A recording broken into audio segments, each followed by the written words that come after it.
Olá, estamos de volta com mais um MaluCast, de novo com um convidado aqui que você vai gostar muito, porque você pediu, inclusive, ele está de volta.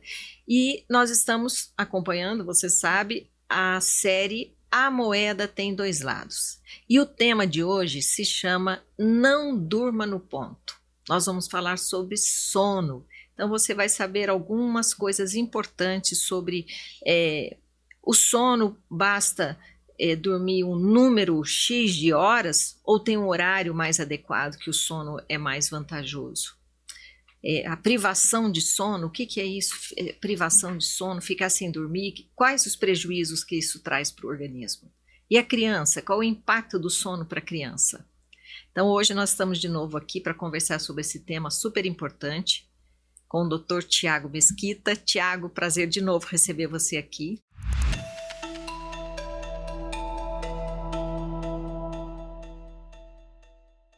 É um prazer, muito obrigado pelo convite, obrigado aos telespectadores aí. Exatamente. Vamos falar sobre sono? Vamos. Nós não estamos com sono, né? Agora nós estamos bem animados. E a gente vem de uma profissão, Tiago, como médicos, que a gente passa por uma fase que praticamente não dorme, né? Porque a gente trabalha dia e noite, nós não temos aquele turno 12 por 36, né? Você trabalha 12 horas e descansa 36, a gente vira dia e noite como se fosse uma coisa só, né? Então, eu sempre falo para os meus pacientes que momentos difíceis existem. Nós, nessa profissão, quem tem um trabalho noturno constante, né? Que ele é um trabalhador noturno, então eu sempre me apego ao que eu chamo de recursos compensatórios, né? Você tem que fazer algo para compensar. Vai ter prejuízo? Vai. Mas se você fizer tudo errado, né? Além do sono, outros erros, o resultado vai ser muito pior do que se você tiver uma alimentação correta, você procurar um descanso durante o dia, né? Você fazer mecanismos compensatórios, como eu chamo. Mas sabe uma coisa que eu gostaria de começar por aí, Tiago? Um tema que se fala muito, que é o ciclo circadiano, né? Sim. Vamos falar um pouquinho para os nossos ouvintes aí, o que é o ciclo circadiano? O que significa isso, né? Vamos lá. Malu, o ciclo circadiano, nós temos, na verdade, no meio animal, 3 tipos de ciclos, né? Então tem o ultra e o infradiano também, para outras coisas em que no nosso corpo também são controláveis, né? O próprio ciclo menstrual obedece a um ciclo ultradiano, que passa-se de um tempo maior do que 24 mais longo, horas, né? 28 Isso. dias, 30 dias. Isso. Então aí entra numa classificação ultracircadiana. Isso. Nós temos os infras também, controles hormonais, em que a gente vai falar muito hoje, né, durante o período de sono, GH, insulina. Exato. Temos um ciclo para isso também. Que é menor que 24 horas. Que é menor. A frequência cardíaca, respiratória, existe um ciclo. Existe. E esses ciclos também são denominados. E o ciclo circadiano nada mais é do que um tempo obedecido dentro de 20 a 28 horas. Né? Então, nós consideramos o dia 24, mas o nosso ciclo circadiano obedece até 28 horas. Ah, interessante isso daí, né? Porque normalmente a gente raciocina dentro do período de um dia, né? De 24 horas. Exatamente. E o mais bacana que eu acho é que o divisor de águas aí no ciclo é a claridade, é a luz, né? Com certeza. Ele que vai direcionar aí os períodos do ciclo, né? Isso. E durante existe então, nós vamos classificar agora, para todos entenderem um pouco, existe o ciclo sono-vigília e o ciclo dia e noite no nosso corpo. O nosso corpo, ele é programado, é uma máquina interessante. Perfeita, né? Perfeita. E nós temos o hábito de interromper esse ciclo. Eu falo que só dá errado quando a gente não respeita as leis, porque ele é perfeito, né? Ele é perfeito. Se seguir o trilho como um trem, se ele estiver no trilho, vai chegar no destino corretamente. Se ele sair dos trilhos, aí é um acidente. E naturalmente todos, né, têm um hábito às vezes de interromper esses ciclos, né? Seja por força maior, para aqueles em que trabalham durante a noite, por exemplo, né? Tem um ciclo de sono durante o dia. Pergunta se ele resgata toda aquela capacidade dele física e mental para a noite. Não resgata completamente. porque nós temos hormônios liberados durante a noite, É que isso nós que eu ia iremos falar. falar. E ainda atrapalha todo esse metabolismo hormonal, né? Atrapalha tudo. É. E nós médicos temos um comprometimento, porque nós temos um comprometimento durante o trabalho e fora do trabalho. Nós temos uma vida social, mas também temos que continuar trabalhando fora. Nós estudamos durante o período da noite. Uhum. Nós estudamos o paciente que a gente atendeu durante o dia. Então Não a é verdade? gente transgride muito essa lei do sono, né? Transgredimos. Desrespeita demais essa lei. Isso.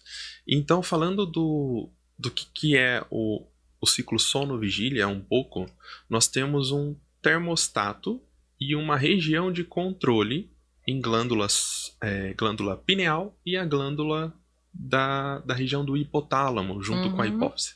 Então temos duas regiões muito importantíssimas aí no nosso cérebro. Que é um termostato. Existe então um termostato ele junto. mexe, ele está ligado à temperatura. Está ligado à temperatura corporal, né? Então o próprio sono regula isso e a própria temperatura também regula a indução de sono. Certo. Vamos chegar nesse ponto lá. É uma via de mão dupla, né? De mão dupla. Quando a gente fala de luz e noite, luz e escuro, né, então esse é o principal para ser induzido o sono ou não. Então, quando a gente recebe a luz, vamos falar um pouco da fisiologia agora, a gente recebe a luz nos olhos, passa pela retina, passa todas as fibras aqui para chegarem lá no hipotálamo, que é uma região que a gente chama de núcleo supraquiasmático. Uhum. Lá é onde a gente vai ter as produções ou inibições de alguns outros neurônios. Desencadeado pela luz. Pela luz. Então, vamos falar da fisiologia para a gente falar dos problemas de dormir e fora do horário. Fora do horário. E aí, então, a luz chega com um sinal, ela chega lá no hipotálamo, o núcleo supraquiasmático é o que a gente chama de explosão de GABA. São os GABAérgicos. É um tipo de neurotransmissor. Tanto que um tipo de suplementação para indução de sono é o próprio GABA. A gente vai chegar lá também. Depois que ali é sinalizado, o GABA ele tem uma função inibitória. Então, se você ativa com a luz essa região, você desativa o GABA. Certo. Você desativando o GABA, você ativa todas as outras que você redes tirou neurais. Aquele agente inibidor, né? Isso. Você ativando todas as outras redes neurais. Você acorda. Você desperta. Acorda. Isso.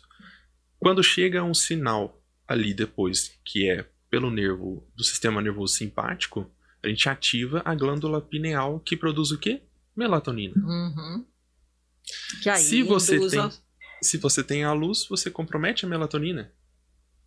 Você para de Inibe produzir. a produção de melatonina, a claridade, Exatamente. Né? Também aí você desperta. E você desperta. E vamos falar um pouco mais também da melatonina, que é o quê? Ela é a base principal do aminoácido dela, é o triptofano. Outra suplementação muito importante para todo mundo saber aí. Exatamente. Suplementação de triptofano, então, e GABA. E a própria melatonina, que é o triptofano participa da questão da depressão, né? Então você vê a junção, né? O sono. Com certeza. Com certeza. A depressão atrapalha o sono, a insônia desencadeia ou fortalece um quadro depressivo, né? Com certeza. Mas você sabe que eu sempre tive o hábito, isso desde a infância, eu não gosto de cortina na janela. Eu gosto de acordar com a claridade. Isso é uma coisa intuitiva minha, independente de conhecimento nenhum de fisiologia, numa época que eu nem sabia disso. Mas eu sempre gostei que o meu organismo interpretasse com clareza o que está acontecendo lá fora. Tá claro, tá escuro, e tem gente que é o contrário, né? Põe cortina, né? Põe o blackout, quer ver o quarto escuro, né? Já é dia, o sol tá lá iluminando lá fora e dentro do quarto está escuro. E isso favorece, né? Você desperta naturalmente pela luz natural que entra dentro. Com certeza. Né? E hoje uma coisa que atrapalha, eu acho que depois do advento da luz elétrica também nós tivemos uma piora no respeito dessas leis. Porque se você imaginar antes da luz elétrica, todo mundo já ia dormir mais cedo. Como os animaizinhos, né? Vai caindo a luz do dia, eles já vão procurando o seu lugar ali para já dormir, os passarinhos nas árvores. E o ser humano Antes da luz elétrica também, né? Ele era movido pela claridade ou a falta de claridade. Ele acordava assim que o sol nascia e ele já ia diminuindo suas atividades no final do dia, porque a claridade ia saindo. Hoje, tudo claro, tudo aceso, né? Então, você perde essa noção de luminosidade pelo ambiente externo, né? Da natureza. Você tem luminosidades artificiais, isso interfere igualmente, né? Se a gente está falando luz, não é necessariamente a luz solar, né? A luz solar. São os fótons ali, a luminosidade. A luminosidade. Isso mesmo. Então, o que a gente fala bastante? O hábito em que muitos brasileiros têm aí, ou até nível mundial. Assistir televisão dentro do quarto. E às vezes dorme com a televisão ligada. Exatamente. Aquela luminosidade já está interferindo na tua retina. Até o LEDzinho ligado, né? O LED ligado. Isso é verdade. Às vezes você tem um despertador ali, um relógio despertador, né? Não sei nem se está na moda isso. Faz tempo que eu não vejo. Mas fica aquela luzinha ligada ali. Fica uma luzinha. E isso é o que mais compromete o nosso sono e manutenção e indução do sono. A gente vai entrar em uma discussão agora que é interessante, que é a gente falar dos ciclos. Os ciclos do sono. As fases dele, né? As fases do sono, né? Então, para a gente começar a falar por que compromete e o que está acontecendo durante todas essas fases. E na falta do sono, quais as consequências? Porque tem a ver com as fases. Isso. Existem, então, 2 tipos de fases do sono. A fase não REM e a fase REM. A fase não REM a gente classifica em 4 fases. Subclasses. 4 etapas. Então, no final, são 5 etapas se a gente considerar o sono total, Exatamente. né? A REM e 4 fases da não REM. Exatamente. Isso está relacionado com o movimento rápido dos olhos, né? REM vem daí. Então, sono REM significa que teus olhos estão em movimentos, né? Não para de mexer. Alguém já deve ter cutucado alguém e ter levantado a pálpebra para ver. O globo ocular oscilando ali. O corpo está totalmente atônico. Ele não se mexe. Né? Ele não é um sono profundo. É diferente. Ele está quase igual a uma vigília. É interessante isso, É muito né? interessante. Porque aumenta a frequência cardíaca, aumenta a frequência respiratória, tudo. Isso. E ele está ali inconsciente, né? Inconsciente. É muito interessante. Ele está perto de ser vigil. Perto de estar alerta, acordado. Né? E interessante é que quando nós passamos pela fase 1, 2... 3, indo de cima para baixo para um sono profundo. 2, 3 e 4, nós mudamos a nossa latência e ondas cerebrais. Essas ondas cerebrais, em 3 e 4, são ondas muito lentas, latências pequenas. Então, é onde a gente consegue atingir sono profundo. É o que está mais repousante, né? É o que faz a gente acordar com grande dificuldade, na verdade. A gente tem é difícil você acordar durante esse processo. Nessa fase. Pode ter um barulho, pode ter alguém te chamar, mas você tá ali apagado. Tá apagado, né? Então, com certeza, todo mundo já deve ter passado por esse processo também, de alguém tentar acordar o outro e falar, não acorda. Ele tá em sono profundo. Não é ainda um sono REM. O sono REM, ele tem uma atividade cerebral muito alta. Então, ele volta lá pro patamar quase em vigil. Ele tá entre estar acordado e a fase 1. O sono REM. E o sono REM, ele tem os sonhos. Os sonhos acontecem somente no sono REM. E interessante que o sono REM dura quanto tempo? 3, 5 minutos? No máximo 10. Ele é a menor parte do contexto do sono total, né? Do processo, né? Que o sono é um processo.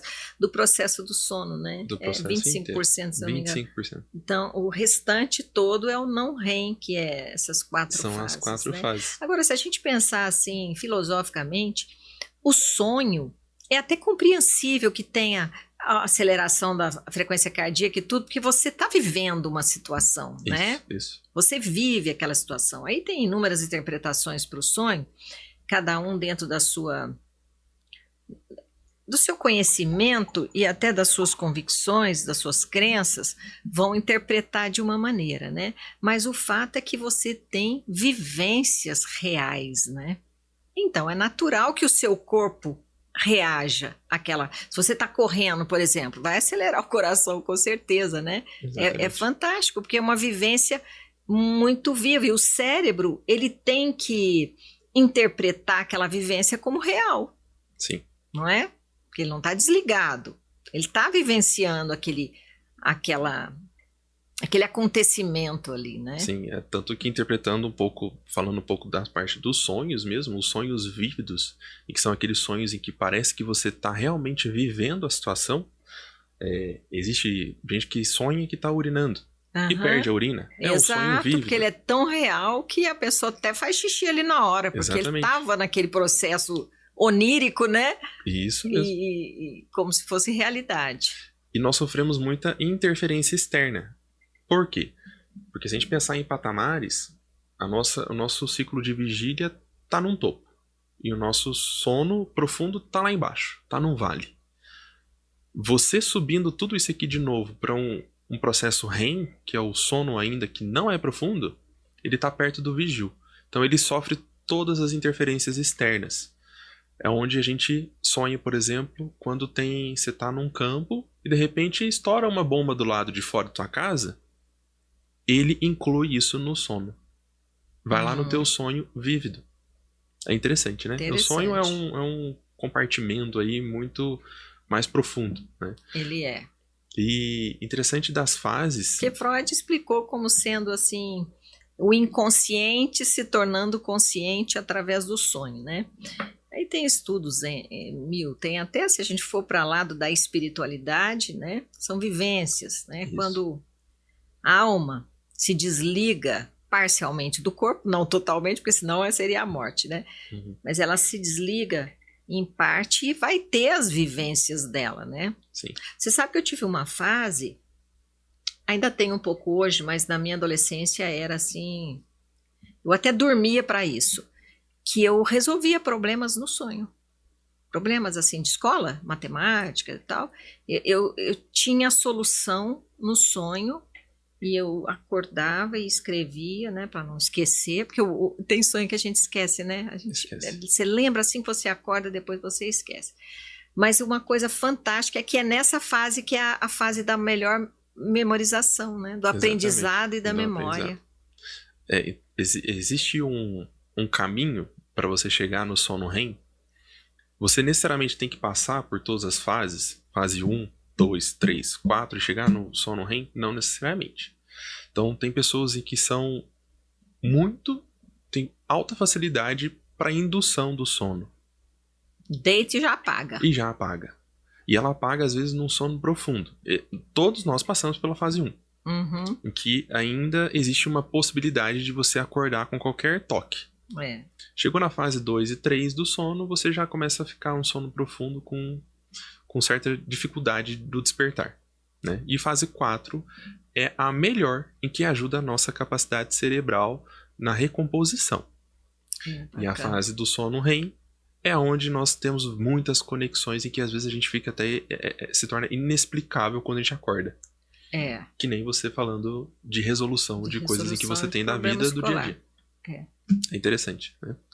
É interessante. Agora, assim, durante o sono, uma coisa que eu acho fantástica e tem a ver com a perfeição do organismo, é que o organismo é corrigido os defeitos, né? Ele é recomposto, ele desintoxica, ele elimina as toxinas durante o dia, ele corrige Porque eu gosto de falar, Tiago, assim, bem para quem está nos ouvindo, sabe? Fazendo as comparações. Então, eu costumo dizer assim, é a hora que o fiscal, né, que é o nosso cérebro, o fiscal vai ali fazer um monitoramento do que aconteceu durante o dia e corrigir os defeitos que eventualmente ocorreram, e ocorre muito. Você pensa, 75 a 100 trilhões de células em divisão, com certeza dá alguma coisinha errada, e ele vai e corrige. Isso já é suficiente para a gente ver a importância do sono, né? Porque tem gente que fala assim, não, para mim, eu tive a fase de achar que sono era desperdício, lá na adolescência, fala que perda de tempo, né? 8 horas, 1/3 da vida a gente passa dormindo, né? Sim. Fala que desperdício, tanta coisa para fazer e a gente fica esse tempo, coisa de imaturidade de adolescente, né? Mas essa consciência da importância do sono, né? O quanto ele é restaurador para o organismo, ele é uma fase rejuvenescedora que vai corrigir os hormônios que são produzidos nessa fase, o GH, né? Até que você entende muito bem disso. E eu falo muito isso para as mães, sabe?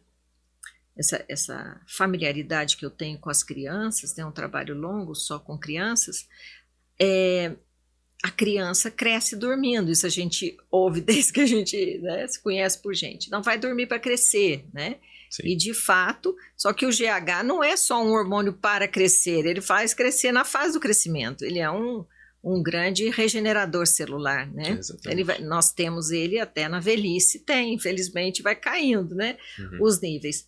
E a produção dele é durante o sono. Exatamente. Né? Com pico, naquele períodozinho que eu falo para as mães, né? Entre 10 e meia-noite. Então, hoje em dia, os hábitos de dormir. Então, qualquer hora do sono, que era até a história da moeda tem dois lados, né? Bastou dormir já resolveu? Não, tem horário.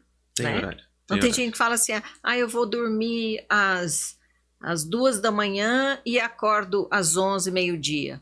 Em termos de horas, 7, 8 horas. Mas totalmente fora do ciclo aí circadiano, fora do metabolismo, do equilíbrio metabólico, né? Ele perdeu os hormônios todos, tanto da noite quanto do dia. Lógico, né? Lógico. Então, o nosso corpo, como a gente está discutindo, ele é uma máquina perfeita.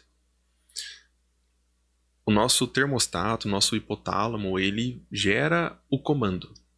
Esse comando a gente obedece com o nosso tempo, querendo ou não. Se você interrompe isso, o teu ciclo, você está gerando já algum dano. E o teu corpo ele não vai se adaptar completamente. Então as pessoas em que dormem durante o dia, pode ter certeza que tem certo prejuízo. Quer dizer, a gente não tem controle sobre essa lei, né? Não. Esse processo. Ele é fixo, ele é perfeito. Isso. Ou a gente se adapta a ele ou a gente vai colher prejuízo. Exatamente. E os prejuízos são diversos, né? Diversos. Cardiovasculares, neurológicos, memória, comprometimento, depressão, obesidade. É verdade. Interessantíssimo falar um pouco da obesidade também com relação aos hormônios que a gente vai falar agora. Durante o sono, nós diminuímos a leptina, que é um hormônio da saciedade, e aumentamos a grelina. Olha que coisa impressionante, durante o sono, né? E se você começa a comprometer e aumentar a tua quantidade, se você compromete o teu sono e aumenta a quantidade de grelina, o que as pessoas fazem? Comem de noite. Elas comem de noite. A grelina é a que te dá fome. Que te dá fome. E a leptina é da saciedade. Isso. Se o nosso sono é completo e ininterrupto, nós temos ela alta. Se você tem ele com interrupção, com dificuldade durante o teu sono, mais secreta, você aumenta mais grelina. Aí é quando o obeso fala o quê? Eu como de noite. É uma das perguntas que nós temos que fazer no consultório. Tem o hábito de comer de noite? Exato. Então a gente vai ter que investigar a insônia nesse paciente. E interessante que isso tudo faz levar a uma obesidade, não só por isso, né? Mas pelo hábito também social noturno também. Aí vai assistir uma televisão, aí começa a fazer o sedentarismo, aí vem todo um vínculo social também. É aquilo que a gente conversou no outro episódio, né? Um erro puxa outro erro. Outro, não tem como desvincular. E depois, independente da questão hormonal concreta, só da pessoa estar acordado, ele já é motivado a ir lá na geladeira pegar alguma coisa para comer, né? E se ele estiver dormindo, ele não está lembrando que tem que comer, né? Exatamente. Então, se você seguir as regras, naturalmente você encerra a sua alimentação, a sua ingesta calórica, a partir do momento que você deitou para dormir, né? Acho que se a gente pensar num jeito mais fácil, é pensarmos assim, se o corpo foi orquestrado para ser assim, dormir durante a noite, ele tem toda uma fisiologia para acontecer à noite. Ele tem os hormônios para serem liberados à noite. O GH, ele é liberado em pico, mas é liberado durante a noite, durante um bom sono.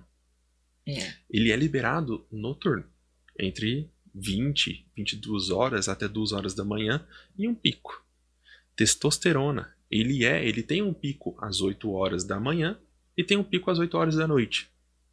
Mas ele tem uma liberação contínua durante o seu sono. Durante o sono, testosterona não é muito diurno ou noturno. é durante o intervalo de sono. Por isso que a gente fala, quem faz academia, dorme e durma bem. Porque se você tiver sono interrompido, você vai prejudicar a tua liberação de testosterona também, pelas gônadas.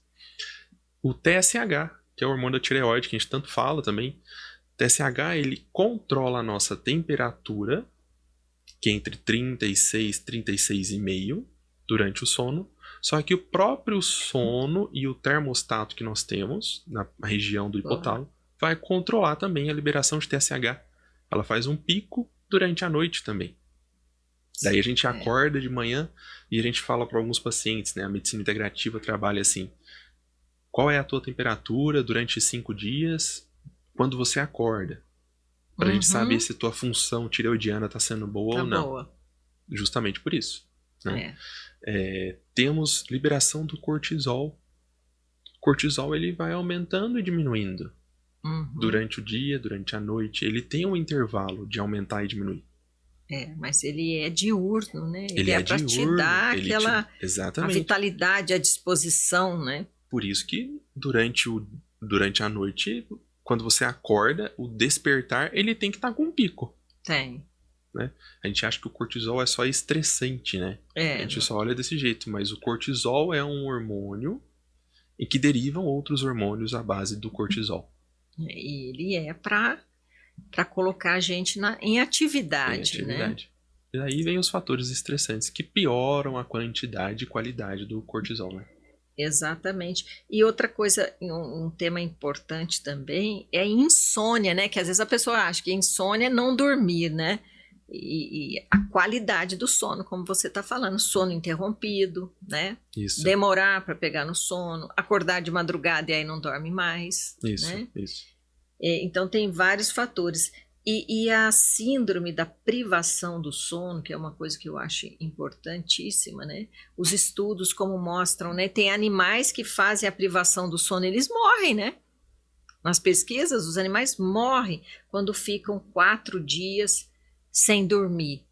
Então a gente tem uma capacidade de adaptação muito grande, né? Mas não sem prejuízo. Isso que é importante, que às vezes fala assim, não, para mim não faz falta, né? Eu durmo 4 horas e tá bom. Ou a gente que trabalha nessa área, né? Não, virei à noite, trabalhei, no outro dia estou trabalhando, estou forte, estou firme, né? Outro dia mesmo uma colega falou isso, falou assim, não, eu chego em casa, tomo um banho, eu estou nova. Estou pronta para outra. Ela já tinha feito um plantão noturno e estava seguindo no dia. É porque a gente tira do organismo o máximo da capacidade dele, né? Mas não sem prejuízo. Esse é que é o importante, né? Então, eu sempre digo, para quem pode, já basta aquele coitado que não pode, né? Ele trabalha à noite, ou a mãe que tem um bebezinho pequeno, que tem que acordar toda a noite, que o bebezinho chora e vira e tal, ou quem tem um doente em casa, né? Então, já existem tantas situações ou momentos da sua vida que você não pode respeitar o horário do sono, que é importantíssimo que na situação que você pode seguir um horário, que você respeite, não é? Até para ter uma reserva orgânica ali. Exatamente. Né? Porque às vezes a pessoa é só por mau hábito ou por desconhecimento, que ele fica ali na internet ou fica na televisão, né? Noite adentro. E até para os estudantes que acham que melhora a performance, né? Não, eu vou estudar bastante, passar a noite estudando que eu vou aprender mais. É errado, que a memória é justamente durante o sono, né? Exatamente. Durante o sono REM, inclusive. Então, se programar um horário mais fisiológico de atividades, e aí durante a noite você vai até reter mais o aprendizado que você teve, né? Tem situações, tem fases que a gente precisa, logicamente, né? A demanda daquele compromisso te exige isso. Com certeza. Mas se no dia a dia você pode respeitar, é rejuvenescedor, né? Exatamente. Até porque o GH é rejuvenescedor. Exatamente, Malu. Eu acho que o principal que às vezes as pessoas se confundem é quanto ao conceito de insônia.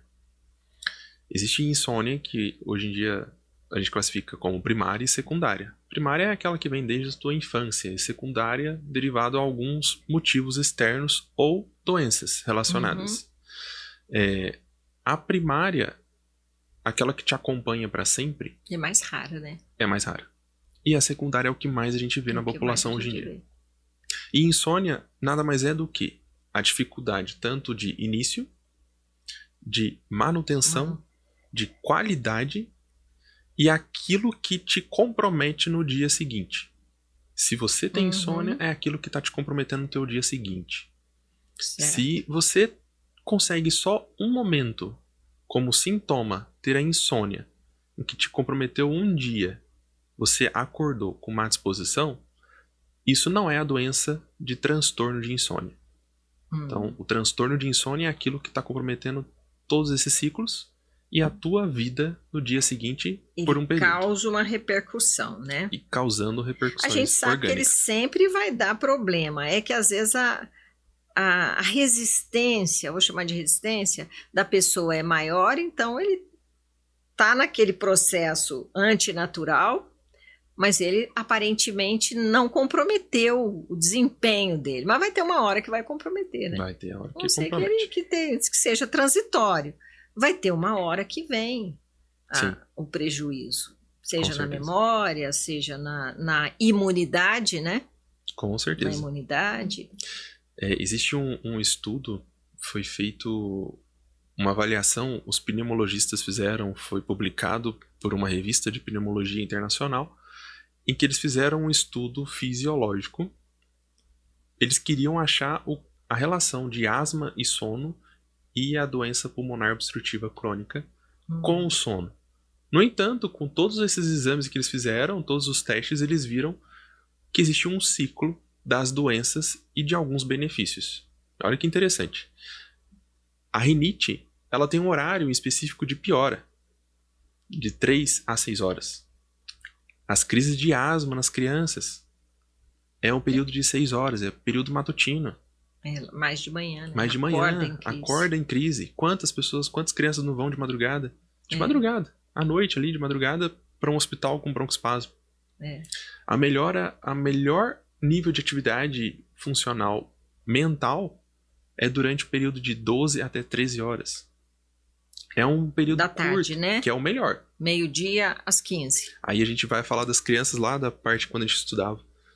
A gente estudava, tem período que você estuda de manhã e tem o período de tarde. Hoje em dia algumas escolas estão fazendo um integral, né? Então, lá atrás, acho que existiam poucos estudos que falavam disso, né? Mas a gente sabe que a parte cognitiva melhora a partir das 9 horas da manhã. Então, começar a aula às 7 horas da manhã é certo? Não. Criança nenhuma dá conta de acordar às 7 horas da manhã e já começar a receber matemática na cabeça. Era uma exceção. E gozado que é muito fácil a gente pensar o contrário, né? Eu sempre estudei de manhã, a vida inteira. E eu tinha essa ideia de que para mim era melhor. Parece que o dia rende mais, porque você já levanta, já vai na escola, né? Meio-dia já encerrou, você tem uma tarde toda para outras atividades, né? Mas se a gente for ver em termos de performance de aprendizado, ela é melhor no período da tarde. É interessante que mesmo as escolas de período integral, elas põem as atividades, as matérias de fato, né, as disciplinas de aprendizado no período da manhã e deixam as disciplinas mais recreativas no período da tarde, né? As artes, ou, né, a coisa mais não tanto cerebral. Então deveria ser o contrário, né? Começou a ter uma mudança. Com pouco tempo atrás aí, de 10, 15 anos, já começou a ter a mudança dos horários. Não era mais 7 horas. Começou a ficar 7h30. Eu comecei um período 7h50. Acho que o meu terceiro colegial foi 7h50. Então começaram a postergar um pouco, ganhar um tempinho melhor de sono. De acordar, despertar um pouquinho mais, né? Exatamente. Mas o sono é um alimento, né? Ele é tão importante quanto a comida que a gente come. Ele faz parte desse metabolismo, dessa engrenagem. E me preocupa muito as crianças, porque hoje você vai num restaurante e você vê os bebezinhos ali acordados, 10, 11 horas, né? E numa vida ativa, com televisão ligada, com celular, porque não tem essa consciência do horário. Então, dentro das minhas consultas, eu falo diretamente para a criança, salvo se for um bebê, né? Mas o maiorzinho que já entende, e eles entendem que é uma beleza, porque o que é certo cai como uma luva, né? A gente intuitivamente, até a criança, que é mais intuitiva, inclusive, que o adulto, ele percebe a seriedade, a veracidade naquela informação, né? Uhum. Eu gosto muito de explicar para eles, você que tem criança aí, fale para a sua criança, eu falo que dentro do cérebro tem uma garrafinha com uma poção mágica. Então, quando está dormindo, a garrafinha abre, a poção mágica é a que faz crescer. Mas eles ficam tão, assim, empolgados com essa poção mágica que sai à noite, sabe? Sim. Que as mães me falam, isso, doutor, agora é já a hora de 9 horas, eles já estão desesperados que tem que deitar e dormir, né? E outra coisa, falando na criança, que é um universo que eu acho importantíssimo, porque você já começa a plantar conceitos reais, né? Sim. Já cresce um adulto, pelo menos sabendo. A minha preocupação é muito em passar conhecimento, sabe? Eu falo aí para os meus ouvintes, é passar conhecimento úteis, conhecimentos que agreguem na vida da pessoa e que favoreça ela tomar um caminho melhor, fazer escolhas melhores. E na criança, é muito interessante, já viu aquela história que a criança briga contra o sono, o bebezinho, e ele chora e fica irritado na hora de dormir? A criança pequena, né? Ele entra naquela luta. E uma das coisas que ajuda demais nessa irritabilidade, nessa briga da criança, é a disciplina. Porque não existe ainda um consenso muito certo sobre esse período da criança tão irritado, né? Parece que ele está morrendo de sono, mas ele não quer dormir, fica aquela luta. Mas os estudos mostram, todos chegam no mesmo ponto, que a criança, às vezes, ela quer ficar mais com os pais, então ela luta com sono, né? Às vezes ela quer um outro tipo de distração, ela está morrendo de sono, mas ela quer ficar um pouquinho mais acordada, como eu lá, que achava que era um desperdício dormir. Sim. Mas se você impõe um ritmo, uma rotina na vida da criança, por exemplo, numa hora você já põe o pijaminha, você já leva a criança para escovar o dente, já vai ao banheiro, já leva para o quarto, o cérebro vai acostumando, né? A rotina é tudo, né? A rotina é o que move a gente mesmo, é que põe a gente nos trilhos. E ele já vai acostumando com aquela rotina, ele já cai aquela resistência tanto para o sono. Exato. Quando põe um pijaminha, ele já sabe que então ali está tudo certo, é para dormir mesmo, né? Exatamente. E não fica confuso e fica brigando com o sono. Exatamente. Então são detalhes que fazem a diferença, né? E os pais começarem a respeitar o horário da criança, porque quer fazer com a criança o horário do adulto. Exatamente. Né? Então você começa a criar doença na infância. É o que eu sempre falo, a doença não começou lá na fase adulta, né? Ninguém infartou aos 40 anos, ele já começou a infartar lá na infância, por hábitos errados, né? Com certeza. A depressão ou qualquer quadro mais crônico, ele não começou na fase adulta. E o sono é uma ferramenta importante, a gente falou no outro episódio sobre atividade física, então são elementos que no conjunto eles determinam o nosso rejuvenescimento ou o nosso envelhecimento precoce, que é o desgaste do organismo acelerado ou retardado. É você ter um carro de boa marca, novo, e colocar para fazer um rally. Né? Dali 1 ano ele está velho, apesar de ter só 1 ano de vida. Né? Essa comparação que eu acho muito boa. E nisso, o estilo de vida, eu considero, na minha vivência aí de 36 anos, mais soberano que a genética. E a gente, de novo, no carro, você pode ter um carro, o Fusca, da minha época, bem cuidado, ele vai longe, né? E um carro potente, forte, aí, mal cuidado, ele acaba muito antes, né? Com certeza. Então, isso são as genéticas mais fortes, genéticas mais frágeis, mas bem cuidado, você supera as fragilidades genéticas, né? Com certeza. E o sono é um deles. Tem alguma coisa que você queria acrescentar para os nossos Acho que é interessante ouvintes? a gente considerar algumas dicas que a gente pode dar, seja de suplementação, que as pessoas conseguem adquirir. Perfeito. Vamos nas suplementações. A suplementação acho que é muito válida, lógico que todas as suplementações têm que ter uma indicação médica. Com certeza. Mas são coisas em que a gente consegue no nosso dia a dia. Hoje em dia você vai numa farmácia e você consegue. né?